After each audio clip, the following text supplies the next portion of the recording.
오늘 제목 한번 같이 따라해볼까요? 제목 한번, 언더독을 원더독으로. 한번 시작. 언더독을 원더독으로. 제목이 좀 특이합니다만, 금년에 한 해를 마무리하면서 이 제목으로 함께 은혜를 나누길 원합니다. 요즘 TV에서 이 언더독이라는 단어를 자주 듣게 됩니다. 이 말은 맹견들이 개가 싸울 때 위에 있는 개를 탑독이라고, 탑독, 강자라는 뜻이죠. 아래에 깔려 있는 개를 언더독, 약자라는 뜻에서 시작된 말입니다. 탑독, 언더독, 강자, 약자, 이렇게 시작된 말인데, 지금은 이것이 일반적으로 사용되어서 특별히 스포츠에서 약자를, 약팀, 약체, 약자, 이런 걸 가리켜서 언더독이라는 단어를 많이 쓰게 된 것을 보게 됩니다. 지난 11월 달에 MBC 배구 예능 프로에서 신인 감독 김연경이라는 프로가 나왔습니다. 엄청난 화제를 일으키고 시청률 1위를 달리고 있었습니다. 화면에 보이죠? 신인 감독 김연경입니다.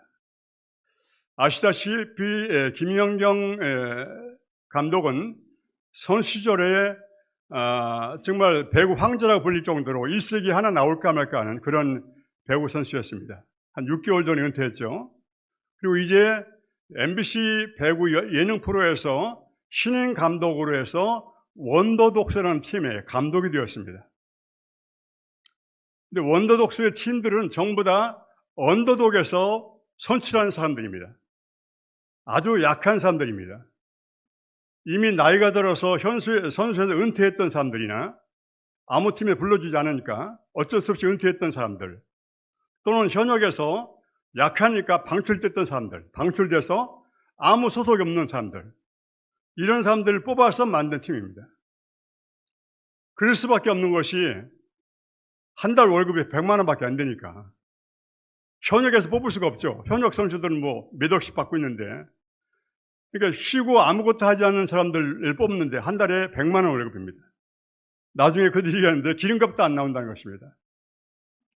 근데 이들이 하고 싶은데, 선수 배구를 하고 싶은데 불러주는 팀이 없어서 아무것도 못하는 그런 사람들 중에서 뽑은 것입니다. 정말 언더독에서 뽑은 사람들입니다.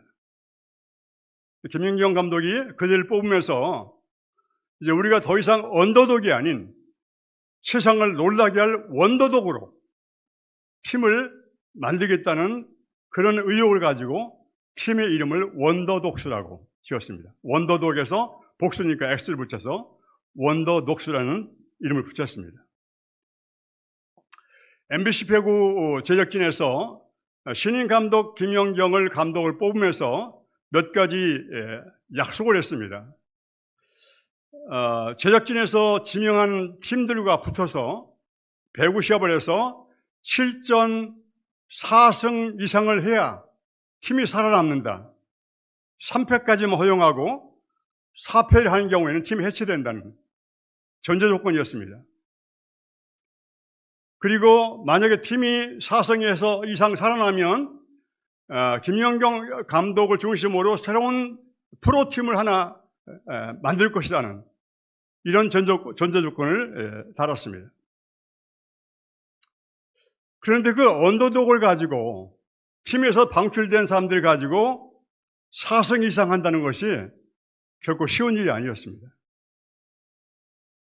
그럼에도 불구하고 김연경 감독이 7전 5승 2패를 해서 놀라운 성적을 거두었습니다. 그 현장을 보는 모든 시청자들이 감동을 받은 것입니다.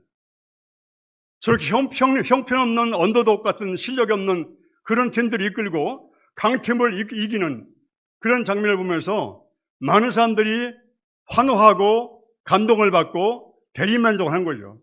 우리가 연약한 사람도 강팀을 이길 수가 있구나는. 시청률이 엄청나게 올라갔습니다. 그런데 그 경기가 말씀드린 대로 쉬운 일이 아니었습니다. 이미 1승 2패를 했어요. 2패를 했기 때문에 한 번만 더 지면 3패잖아요. 그리고 마지막 경기는 최강팀하고 붙으니까 그게 무조건 진다고 생각하고 이제 한 번만 더 지면 팀이 해체될 상황입니다. 김연경 감독이 그들을 모아놓고 얘기합니다. 우리가 이 팀에서 더 이상 한 번만 지면 패하기 때문에 이 팀이 해체되기 때문에 어떻게 할 것인가 정신 강화를 시키면서 그때부터 맹훈련 들어갑니다. 맹훈련에 들어가서 그 팀을 가지고 기적적으로 대학 최고 우승팀을 꺾어버렸습니다. 실업 최고 우승팀을 꺾어버렸습니다. 프로팀의 준우승팀을 꺾어버렸습니다. 마지막에 프로팀의 최우승팀인 흥국생명, 김연경 선수가 있었던 그 팀마저 마지막 꺾어버렸습니다. 놀라운 일이 아닐 수가 없습니다. 그런데 이것은 시청자가 이 팀이 이겼다는 것에 만족하는 것이 아니라 경기할 때마다 김연경 감독의 전략이 기가 막힌 것을 보였습니다. 편집을 어떻게 잘했느냐면 선수가 득점할 때마다 그 선수가 잘한 것이 아니고 김연경 감독이 지시한 대로 선수가 따랐더니 점수를 딴 것이고 브로킹을 어떻게 했더니 딴 것이고 서브를 어떻게 늘려서 딴 것이고 감독이 하라는 대로 했더니 정말 기가 막히게 연약한 팀들이 강팀을 꺾어버리는 김연경 감독의 전략과 전술을 보면서 소름이 끼칠 정도로 정말 소름이 끼칠 정도로 어떻게 저렇게 전략이 맞아떨어질까.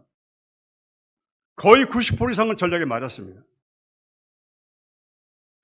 과연 김연경 감독은 명장이었습니다.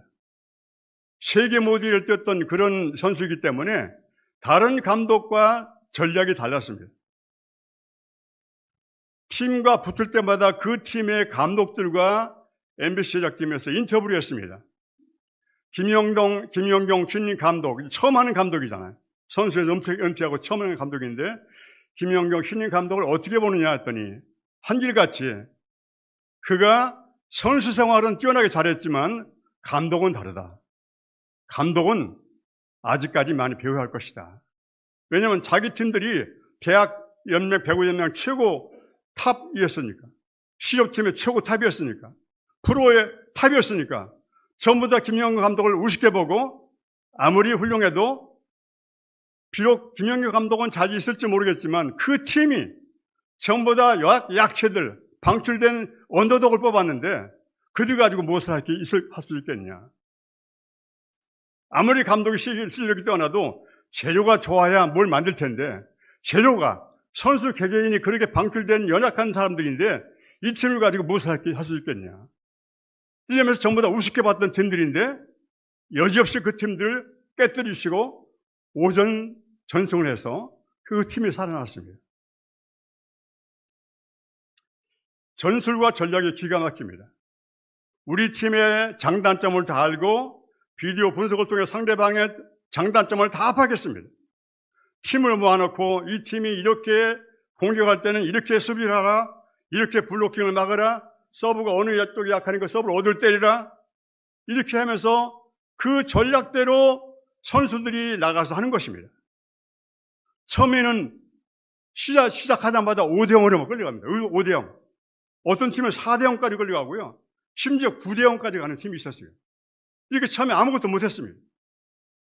그럴 때마다 김연경 감독이 상대방의 전략을 딱 보면서 어느 쪽이 약하다, 어느 쪽을 서브를 넣어라, 어느 쪽을 공격하라, 이렇게 다 지시를 하면서 그때만 선수를 교체해버립니다. 선수를 교체해서 그 무명의 선수가 나와서 서브로 득점을 하고 브로킹을 점수를 따고 기가 막히게 그것을 역전시켜서 승리하는 걸 보면서 시청자들이 정말 소름이 끼칠 정도로 어떻게 이렇게 전략이 기가 막힌 것인가. 바로 약팀이 강팀을 이겼다는 것 자체보다도 김연경 신인 감독의 전략과 전술에 시청자들이 정말 박수를 보내고 소름을 끼칠 정도입니다.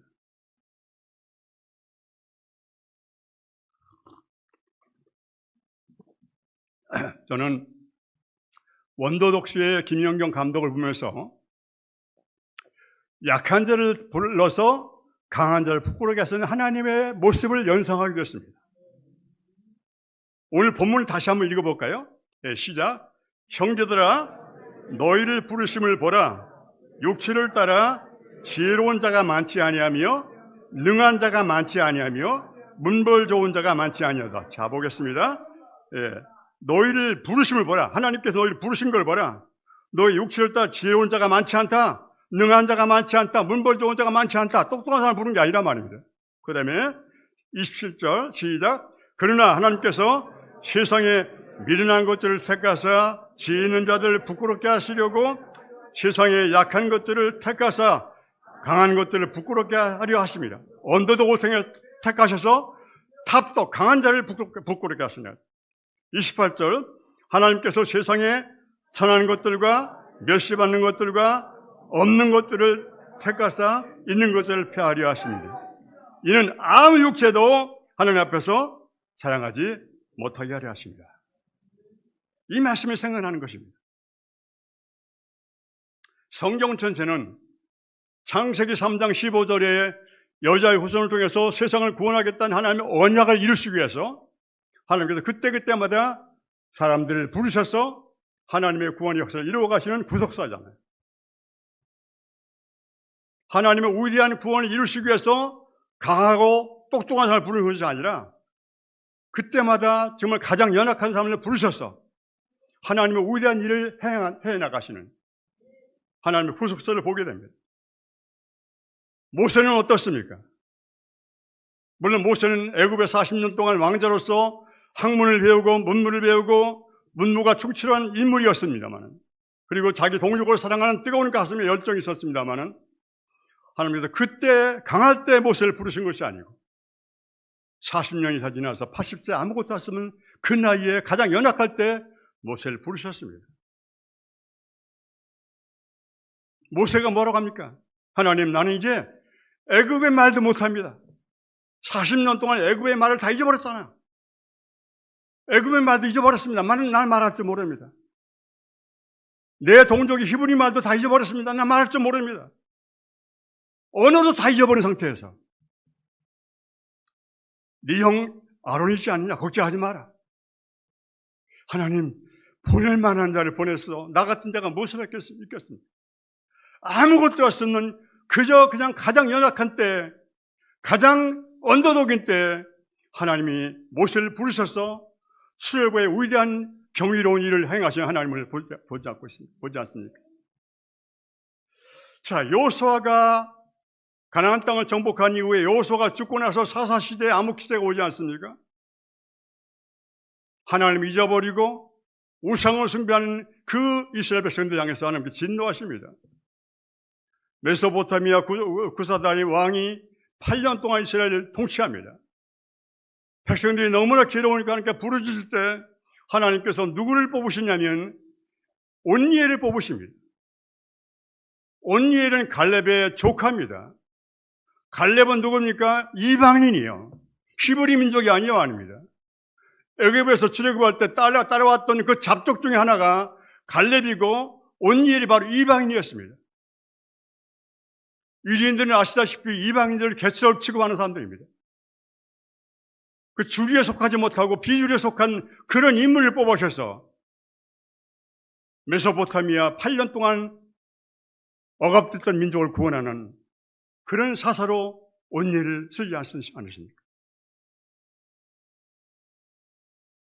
문벌 좋은 자, 똑똑한 자가 아니었었습니다. 완전히 저 이방인처럼 개처럼 취급했던 그런 인물 중에서 뽑으셔서 하나님은 위대한 구원 역사를 이루지 않습니까? 또 이스라엘 민족들이 타락하니까 하나님께서 모압 왕의 에글론 왕을 통해서 18년 동안 통치받게 합니다. 백성들이 괴로워서 부르시니까 주께서 누구를 부르십니까? 에웃을 부르잖아요. 에웃은 성경에 보니까 왼손잡이라고 합니다. 왼손잡이. 저도 왼손잡이입니다만은 그냥 오른손잡이냐 왼손잡이냐 그 뜻이 아닙니다. 에웃이 왼손잡이라는 것은 오른쪽에 장애자입니다. 오른손이 없다는 것입니다. 아니, 오른손에 힘이 있는 자에 오른손이 없는 사람이 무엇을 있겠습니까? 아무것도 없는 그 장애자. 율법으로 장애자들은 그 회중에 끼지도 못합니다. 그런 저 밑바닥에 있던 언더독 에웃을 통해서, 앤손잡을 통해서 에글론을 찔러 죽여버리고, 전쟁에 붙었는데 10,000명의 용사들을 다 찔러 죽여버립니다. 가장 연약한 에웃을 통해서, 왼손잡이 오른손이 없는 장애자를 통해서 하나님의 위대한 구원 역사를 이룬 걸 보지 않습니까?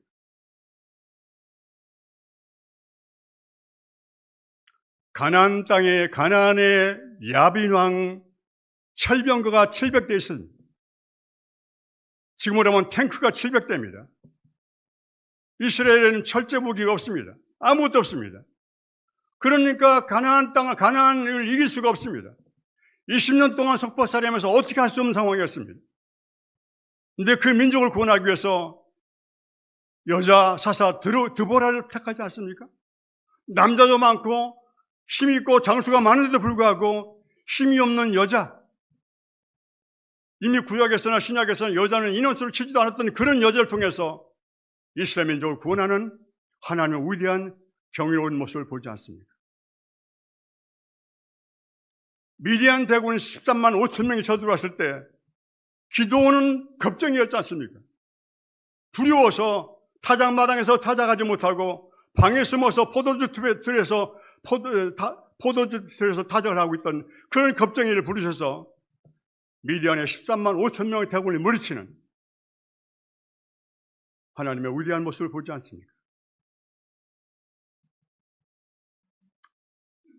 이제 사사시대가 지나가고 왕조시대가 왔습니다. 하나님께서 사울왕을 다음에 왕을 뽑으려고 사무엘을 통해서 이새의 아들들을 다 모이겠지 않습니까? 7자가 지나도 아무런 감동이 없습니다. 네 아들 이것뿐이냐? 예, 있습니다. 막내가 있지만 걔는 목동입니다. 양을 치는 목동입니다. 그 아이를 불러오라 말씀했습니다. 형제에게도 인정받지 못하던 다윗, 심지어 아버지에게도 인정받지 못하던 다윗, 당시의 목동은 그 사회의 최의 약체입니다.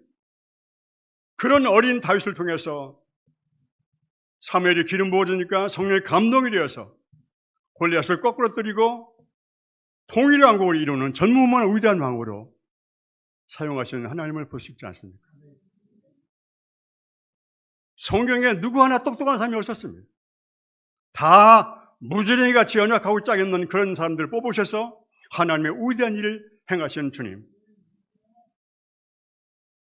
예수님이 제자를 뽑으실 때 어떻게 했습니까?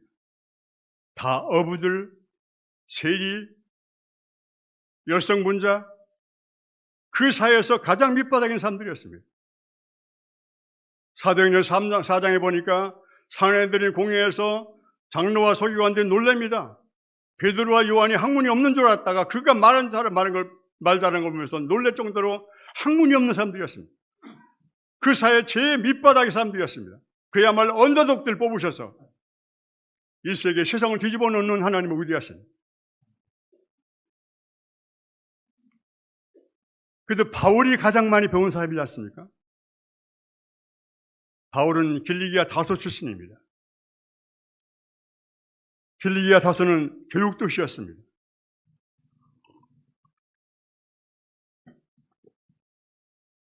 그는 태어나면서부터 로마의 시민권을 가진 특권층이었습니다. 지금 미국 시민권이 아주 좋은 특권층인 것처럼 그 당시 로마 시민권은 더 말할 수 없는 특권층이었습니다. 태어나면서부터 바울은 그런 사람이었습니다. 그 교육열 때문에 바울은 길리기아 다소에서 예루살렘으로 유학 올 정도로 교육열이 대단하고 유학을 오려면 경제적인 부유함이 있었어야 됩니다. 그런 가정이었습니다. 이 바울이 예루살렘에 유학 와서 가말리엘 문화에서 수학을 하고 가장 수제자인 최고의 수제자 엘리트였지 않습니까?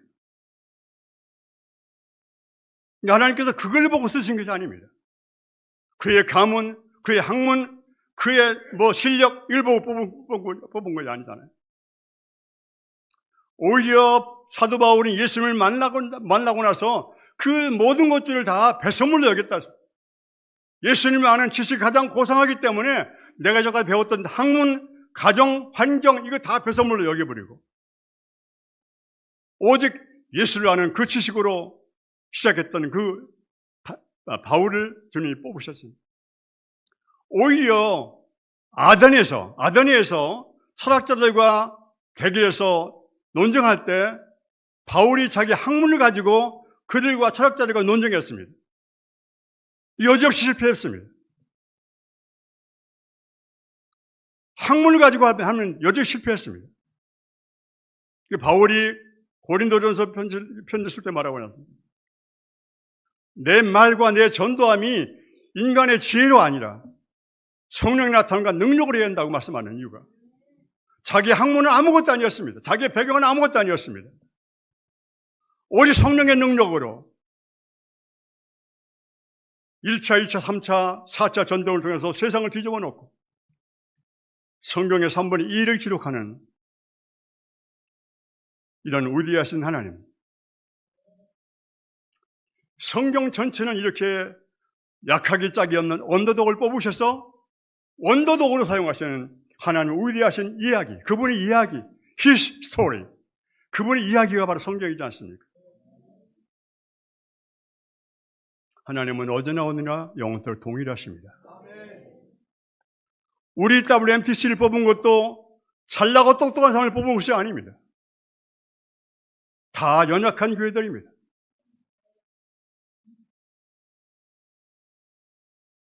우리 하나님께서 김인경 목사님에게 미전도 종족들에게 아무도 가지 않는 그 종족들에게 내 대신 네가 가서 복음을 전해줄 수 있겠니? 이렇게 시작된 것이 WMTC입니다. 예, 큰 교회가 많지 않습니까? 그 큰 교회는 다 자기 목회한다라고 내 말을 귀를 기울이지 않는다. 네가 내 대신 해줄 수 있겠니?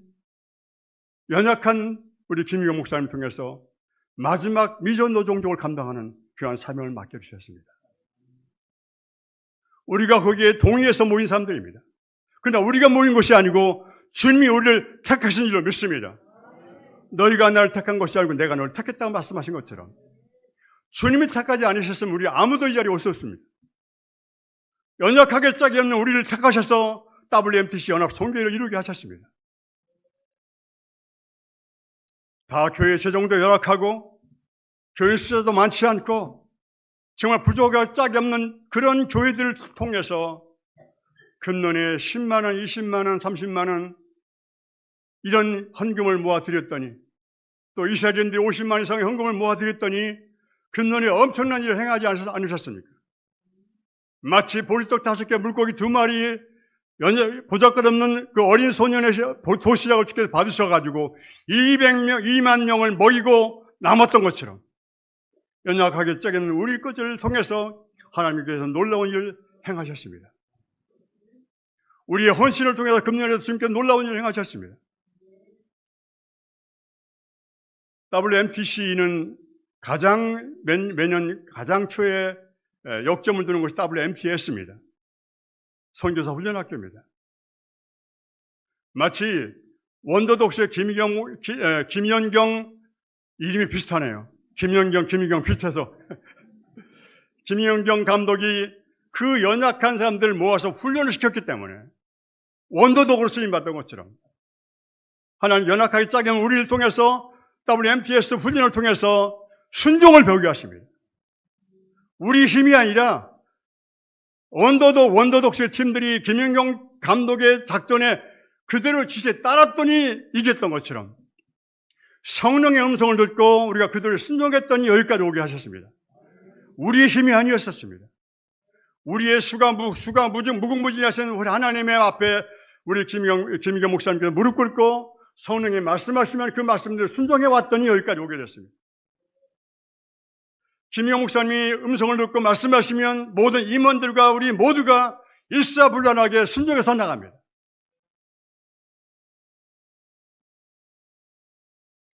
그 순종을 배운 사람들이 세계 각 영역에 나가서 하나님 나라 위대한 일을 행하고 있습니다. 우리의 힘이 아니고 우리의 노력이 아니고 우리의 어떤 능력이 아니고 성령께서 말씀하신 대로 순종해 나갔더니 그들이 파키스탄에서, 탄자니아에서, 필리핀에서, 바누아투에서 세계 영역에서 하나님의 위대한 일을 행하시는 것을 보게 됩니다. 우리가 아우리치를 갈 때마다 하나님 3년 동안 이스라엘을 보내셨습니다. 하나님의 마음이 거기 있기 때문에. 마지막 주의 재림이 이방의 수가 충만히 차고 유대인들이 돌아와야 주께서 재림하시기 때문에 하나님의 마음은 열방에도 있지만 이스라엘의 마음을 계속 두고 있기 때문에 우리를 그곳에 보내신 것입니다. 그것도 하마스와의 전쟁 중에 우리를 그를 보냈습니다. 남야면에서 미사일이 날아오는 그 현장에 우리가 있었습니다. 이스라엘 아이언돔이 남예면에서 날아오는 그 미사일을 격추시키는 것을 우리 현장에서 봤습니다. 그런 전투의 현장에 우리를 보내신 이유가 뭡니까? 유대인들의 마음을 열게 하시려고. 우리가 현재 메시아닉주 유대인들과 만나고 있습니다. 그들의 이야기는 우리도 교회 목사가 있고 교사가 있고 봉사자가 있고 찬양대가 다 있지만 우리에게는 전도자가 없습니다. 그런 말 하더라고요. 자기들끼리 모이긴 하지만 전도를 못하는 거예요. 유대인 사회에서 전도하면 다 어려움을 당하기 때문에 전도를 못하고 있는 것입니다. 우리 연약한 우리 WMTC를 보내셔서 그들에게 복음 제자 교회 재생산의 정체성을 심어주고 전도해야 됩니다. 동족에 전도해야 됩니다.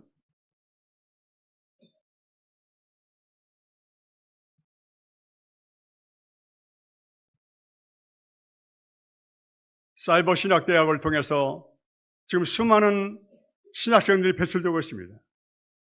수십 명, 수백 명의 신학생들이 배출되고 있습니다. 지난번 스리랑카의 졸업식과 또 목사 안수식에서 우리 팀들이 갔다 왔습니다만 그 복음의 불모지에 말씀의 불, 성령의 불 던져버리고 왔습니다. 그 지역에 놀라운 부흥이 부리기 시작합니다. 우리가 지난 7월 달에 중국을 다녀왔습니다.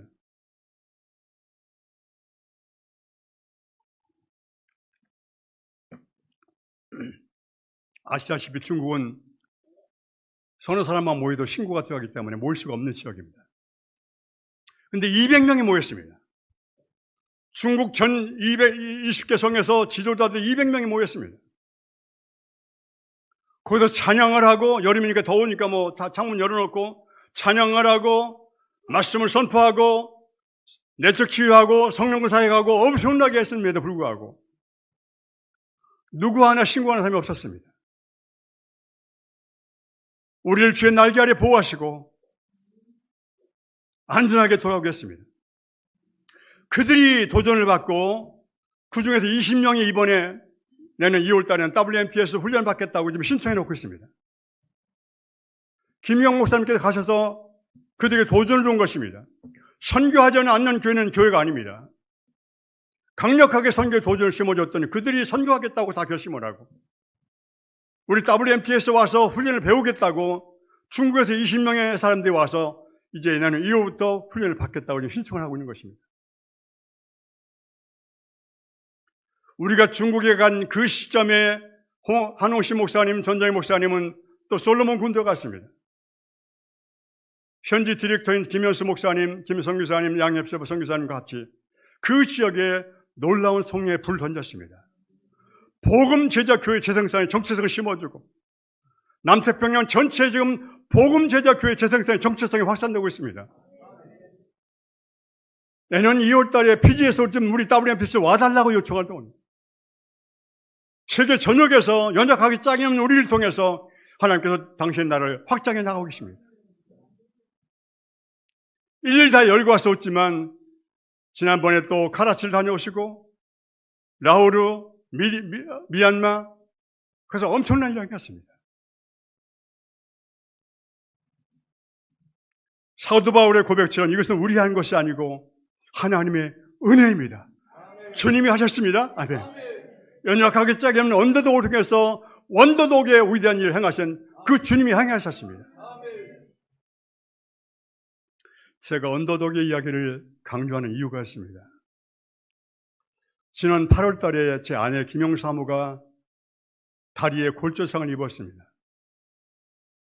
그날이 주일날이었습니다. 8월 17일 날 주일날 예배 잘 드리고 은혜가 충만하고 그 사위 목사와 가족들과 함께 저녁을 먹고 집에 와서 사위에게 뭔가 주려고 매실액을 주려고 집에 와서 그걸 꺼내려고 하다가 미끄러져 가지고서 허벅지가 부러진 것입니다. 얼마나 아픈지 그냥 주저앉아서 꼼짝을 못 하더라고요. 119를 불렀습니다. 119 왔는데도 불구하고 어떻게 할 수가 없어요. 움직일 수가 없습니다. 공간도 좁고 뭐 움직이면 아프니까 막 간신히 어떻게 해서 병원에 실려갔습니다. 촬영을 해야 할 텐데 너무 아프니까 촬영 못하는 것입니다. 마취 주사를 놓고서 촬영을 해보니까 완전히 이렇게 부러진 것이 아니고 V자로 부러졌어요. V자, 허벅지가 V자로 부러졌습니다. 얼마나 아픈지 차라리 이렇게 아프면 죽는 게 나을 정도. 집사람이 고백을 합니다. 이렇게 아프면 차라리 죽는 게 낫겠다. 수술을 마치고 한 보름 병원에 입원했다가 의사 선생님이 하는 얘기가 합니다. 지금 이것은 붙은 게 아니고 묶어놓은 거니까. 수술해서 묶어놓은 거니까 오른발 쓰면 절대 안 됩니다. 오른발 디디는 순간에 다시 무너지면 절대 다리 회복할 수 없습니다. 유념하십시오. 의사 선생님의 지시에 따라서 집에 나오지 못하고 지금 요양병원에 입원했습니다. 지금 4개월째 됐습니다. 근데 한두 달 꼼짝을 못했어요. 지금은 그래도 휠체어 타고 화장실에 왔다 갔다 하지만 2달 동안 꼼짝도 못했습니다. 침대에 누워서 그냥 밥도 간신히 누워서 먹고 소변 대변도 그냥 기저귀를 차고 침대에서 할 수밖에 없는 그런 상태였습니다. 다른 병실에 있는 그 같은 병실 한 6명이 있는데 다른 분들은 전부 다 노인네들입니다. 치매 환자라든가 뭐 어쩔 수 없는 5년씩 있는 분들인데 멀쩡한 정신을 가지고 그 침대에서 소대변을 다 봐야 되고 간병인이 치우는 것을 지켜보는 수밖에 없는 그 인간의 뭐라고 할까요? 하여튼 자존감이 무너지는 견딜 수 없는 그 시간을 집사람이 보낸 것입니다. 너무나 견딜 수 없는 시간이었다는 것입니다. 더 어려운 것은 밤 7시 반 되면 병실에 불을 다 꺼버립니다. 잘하는 거죠. 다른 분들은 뭐 한 5년씩 있었으니까 그냥 잡니다. 근데 집사람은 잠을 못 자죠. 잠을 못 자는데 더 중요한 것은 뭐냐면 그 불을 끈 이후에 배변을 해버리면 간병인을 부를 수 없게 되어 있습니다. 낮에는 간병인이 와서 씌워주지만 불을 소동한 이후에 배변을 하면 간병인을 깨우지 못하게 간병인은 자야 되니까 규정이 그렇게 되어 있습니다. 그러니까 밤에 싸면 이건 난리 납니다. 밤새도록 그걸 기저귀를 차고 있어야 되니까. 그러니까 절박한 것입니다. 하나님, 잠자기 전에 배변하게 해주세요. 잠자기 전에 배변하게 해주세요. 이 절박한 기도. 그러니까 누워있으니까 배변도 그때 앉아서 해야 배변이 나오잖아요. 누워있으니까 잘 나오지도 않는 겁니다. 먹는 것도 시원찮으니까 잘 안 나옵니다. 그럼에도 불구하고 또 밤에 나오면 안 되니까 하나님 불 꺼지기 전에 7시 전에 배변할 수 있게 해주세요. 배변할 수 있게 해주세요. 절박하게 기도한 것입니다. 하나님이 기적적으로 응답하셔서 7시 전에 배변을 했다고 저한테 카톡이 날라옵니다. 하나님이 기적적으로 응답하셔서 배변해서 이런 카톡이 날라올 정도로 그 시간은 절박하게 하나님만 바라볼 수 없는 밖에 없는 절박한 시간이었습니다. 아, 당연한 것은 아무것도 없구나. 우리가 먹고 마시는 것 당연한 건 줄 알았더니 먹고 마시는 것도 당연한 것이 아니었네. 소변을 보는 것이 당연한 것이 아니었네. 우리는 당연한 것이 생각했는데 당연한 것이 절대 아니었습니다. 하나님의 은혜가 아니면 이것도 마음대로 할 수 없는 것이었습니다. 서는 사람이 그렇게 부러웠습니다. 일어서는 것 당연한 것이 아니었구나. 걷는 것이 당연한 것이 아니었구나. 이 모든 것이 당연하지 않다는 사실을 그 병실에 있는 2개월, 3개월 동안 절박하게 느꼈습니다. 저도 옆에서 그걸 보고 있었으니까. 아, 하나님의 은혜가 아니면 우리는 아무것도 없으면 존재들구나. 숨 쉬는 것조차도 하나님의 은혜가 아니면 아무것도 할 수 없구나. 우리가 앉아있는 것, 서 있는 것, 찬양하는 것, 하나님 일을 하는 것, 당연한 것이 아무것도 없구나. 그분의 은혜였구나. 이 언더독을 보면서 집사람의 마음이 이해가 되면서, 아, 그렇구나. 우리는 다 연약하기 짝이 없는 언더독이었는데, 주님이 연약하기 짝이 없는 우리를 부르셔서 언더독의 하나님의 위대한 사람들로 사용하신 그 하나님을 찬양할 수밖에 없구나. 우리 WMTC의 가장 강점은 김용 목사님께서 주님 앞에 무릎 꿇어 기도하는 것입니다. 성령께 묻고 듣고 순종하는 것입니다. 그것이 아니었으면 WMTC가 여기까지 올 수가 없었습니다. 주님 말씀하시면 순종하는 것, 김연경 감독의 지시에 따라 선수들이 순종하는 것처럼 우리 대표회장의 김의겸 목사님의 그 성령의 음성을 듣고 말씀하시면 일사바라게 불란하게 움직이는 것, 이것이 WMTC의 강점입니다. 지난 3주 동안 김영 목사님 제주도 계속 3주 동안 기도하고 오셨습니다. 주님 말씀하기를 금년에도 영광을 받으셨지만 내년에 더 큰 영광을 임할 것이라는 소망의 메시지를 주셨습니다. WMTC 연합 선교회 회원 여러분, 금년에 정말 수고 많이 했습니다. 그러나 내가 아니요 하나님의 은혜라는 것에 우리가 동의하시죠. 연약한 우리를 통해서 놀라운 일을 행하신 그분 앞에 영광의 박수를 한번 보내주시겠습니다. 주님이 하셨습니다. 할렐루야, 감사합니다. 내년에도 더 큰 영광을 받으실 주님 앞에 다시 한번 뜨겁게 감사의 박수 올리겠습니다. 할렐루야, 주님이 하셨습니다.